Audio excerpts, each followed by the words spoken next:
Además hay otra cosa, las leyes, estas sí, las leyes, las normas jurídicas, son ejemplificantes, o como se diga, o sea, ponen el ejemplo. Esto ya lo pensaba Aristóteles. Es decir, las normas, cuando están bien construidas, le enseñan a las personas cómo deben comportarse. Y por lo tanto...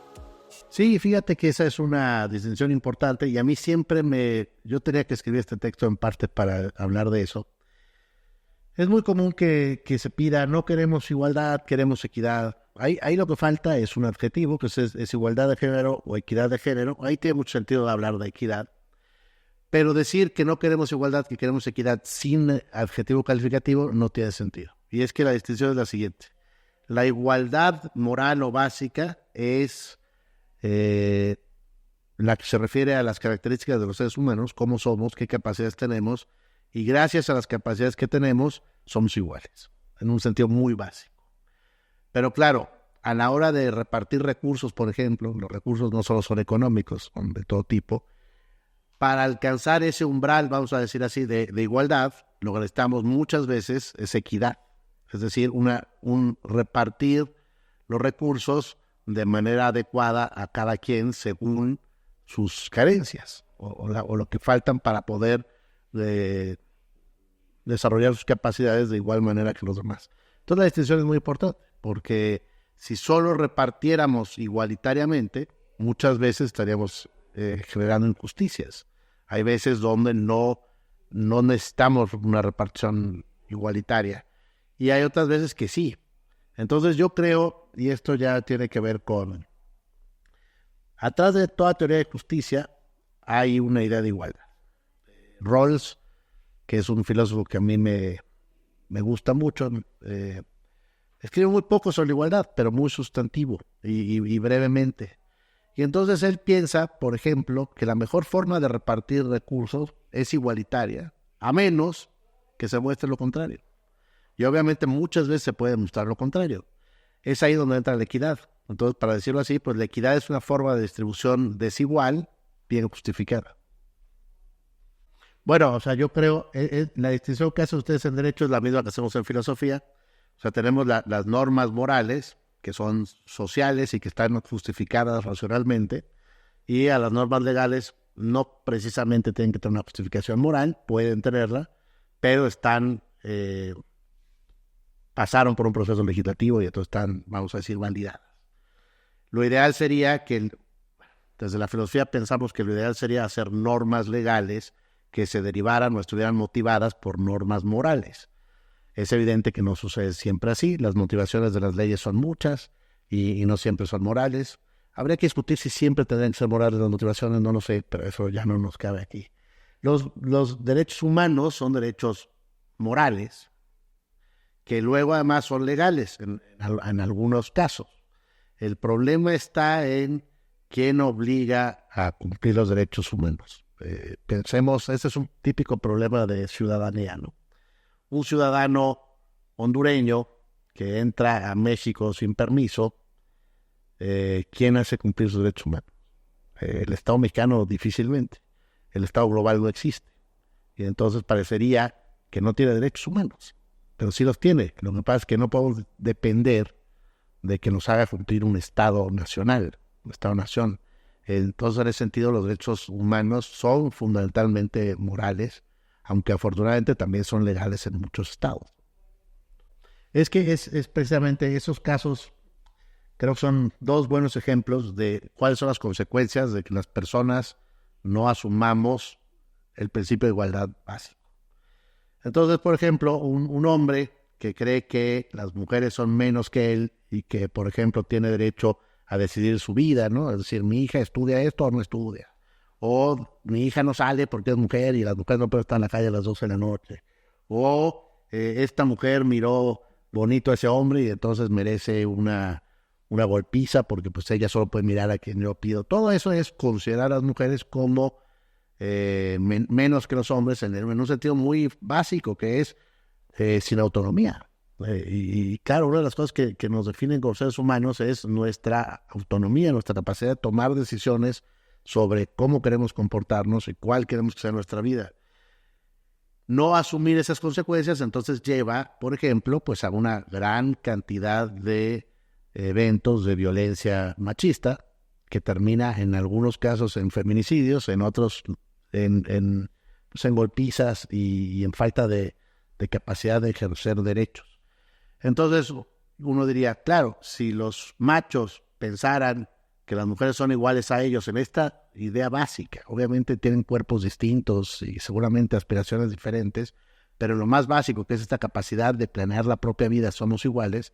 Si lo pensaran y asumieran las consecuencias de creerlo y de la importancia moral que tiene, entonces el machismo no existiría. O sea, digamos, el machismo es la representación más brutal de creer que las personas somos distintas. Y lo mismo pasa con los migrantes, que es otro ejemplo que pongo en el libro, que ya lo decía ahora un poco cuando hablábamos de derechos humanos. Pues a los migrantes, en México pasa algo que pasa en general. No tratamos igual a los migrantes pobres que a los migrantes ricos. Tenemos, o sea, hoy día en el país, por un lado tenemos toda la migración que viene del sur, que son migrantes de países, ya sea en crisis de violencia, o en crisis económica, o en crisis climática, o las tres juntas que más se juntan las crisis. Y por otro lado tenemos pues también la llegada de muchos estadounidenses que vienen a vivir mejor porque les sale más barato vivir aquí, mantienen los salarios. A ellos les decimos nómadas digitales, mientras que nosotros son simplemente migrantes pobres. Y el trato que reciben es completamente distinto, cuando al final pues deberían recibir un trato igual. A unos los perseguimos con la Guardia Nacional, a otros no los perseguimos. Yo creo que no tendríamos que perseguir a ninguno de los dos. Entonces, pues ahí tenemos otra vez un ejemplo de qué sucede cuando no creemos que las personas son iguales. Pues sucede eso, que las maltratamos como maltratamos a los migrantes pobres. Porque tenemos una sociedad muy estratificada, donde otra vez las personas no creen que los demás comparten sus derechos fundamentales. Y ahí hay una cosa que es bien importante. Cuando nosotros decimos que los derechos humanos son consustanciales a las personas, es decir, que el mero hecho de ser humano te otorga un conjunto de derechos, eso no es un descubrimiento biológico o psicológico. No es que vamos a las personas y encontramos allá, mira, así tiene el gen de ser humano, y entonces eso le da derechos. No, en realidad es más bien una creencia que sustentamos con razones de que todas las personas humanas tienen, yo vuelvo a ese punto, tienen la capacidad de vivir libre y autónomamente, y por lo tanto hay que defender sus derechos. Entonces vienen casos muy complicados. Sucede que un tipo pues viola y mata gente, y entonces hay quienes dicen, no, pues ese es un violador y un asesino y no tiene por qué tener derechos humanos si en realidad es una bestia. Lo cierto es que es una bestia, y sin embargo eso no hace que pierda sus derechos humanos por una razón muy fundamental. Los derechos, si son generales, pues son generales y no puede haber excepciones. Entonces, los derechos humanos no son solo para unos ciertos humanos, los derechos humanos son para todos los humanos, se comporten como se comporten. Ahora, claro, además, el señor de Tijuana ni siquiera se refería a los asesinos y a los violadores, se refería a los migrantes, que es peor todavía. Y les echaba algunas culpitas, como Trump, cuando van los migrantes mexicanos allá, que dice que somos violadores y ladrones, y pues bueno, es evidente que eso es una reducción tonta de todo el universo de migrantes. Y entonces, pues yo creo que ahí lo que falla es que el Estado mexicano, para hablar de México, no educa a las personas en estas cosas tan elementales como es los derechos humanos. A lo mucho nos llegan a decir, no trates así a tu compañero porque son iguales. Está bien, esa es una forma de poner límites, pero que no va al fondo del asunto. Hay que explicar por qué somos iguales. Y eso va a permitir entender por qué todos tenemos derechos humanos. Además hay otra cosa, las leyes, estas sí, las leyes, las normas jurídicas, son ejemplificantes, como se diga, o sea, ponen el ejemplo. Eso ya lo pensaba Aristóteles. Es decir, las normas, cuando están bien construidas, le enseñan a las personas cómo deben comportar. Y por lo tanto el Estado no puede violar los derechos de las personas. Por eso es que la pena capital no puede ser aceptable. El Estado no puede matar a los seres humanos. Todo lo que tenemos que hacer es tratar de la manera más humana posible a los asesinos, aunque eso parezca contradictorio. Claro que pierden libertades, claro que muchos tendrán que terminar encerrados, pero no tenemos por qué llevarlos a la horca o a la silla o fuera, ¿no? Entonces esa diferencia es importante. Los derechos humanos son consustanciales. Yo creo que el derecho juega un papel fundamental, como ya decía justo ahora, ¿no? O sea, las normas jurídicas establecen ciertos límites a la forma en la que nos conducimos. Luego, además, necesitamos un Estado de Derecho eficaz, es decir, que las normas tengan las consecuencias que están establecidas. Y todo eso es un ámbito que funciona para que las personas aprendan, vamos a decirlo así, cierta forma de comportamiento. Pero yo creo que no basta. O sea, digamos, ese es un primer nivel que ayuda. Obviamente, un país con donde se cumplen las normas, pues habrá menos violaciones a los derechos humanos, sobre todo solamente si esas normas pues vienen de defender los derechos humanos, ¿no? Entonces, en todo estado donde las normas tratan de cumplir esta idea de que hay que tener más derechos humanos que menos, etcétera, y se cumplen las normas, pues es evidente que habrá menos violaciones a los derechos humanos. Entonces, ese camino es perfectamente adecuado. Pero además necesitamos una educación civil o cívica en los primeros años de enseñanza, desde los primeros hasta los últimos. No me explico por qué en las universidades, por ejemplo, ya nos fuimos a la educación superior, habría que empezar antes, pero por poner el ejemplo de la educación superior, ¿por qué no todas las carreras tienen clase de ética? Es decir, obviamente se puede ser arquitecto sin saber ética, pero se puede ser mejor ciudadano sabiendo ética. Y seguramente también mejor arquitecto en muchos contextos de la arquitectura. Y lo mismo pues, será con el derecho, con la ingeniería, con los científicos, etc.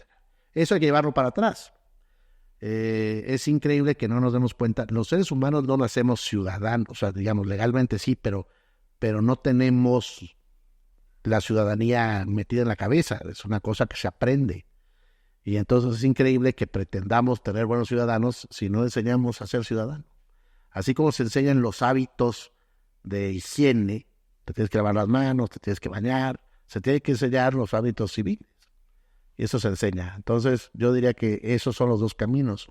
Una educación pública y básica, ceñida a los conocimientos básicos, que son obviamente la lengua, las matemáticas, la ciencia y la civilidad. Eso es un canal que se tiene que enseñar. Y por otro lado, obviamente, normas justas que defiendan los derechos humanos y que se cumplan de la mejor manera posible.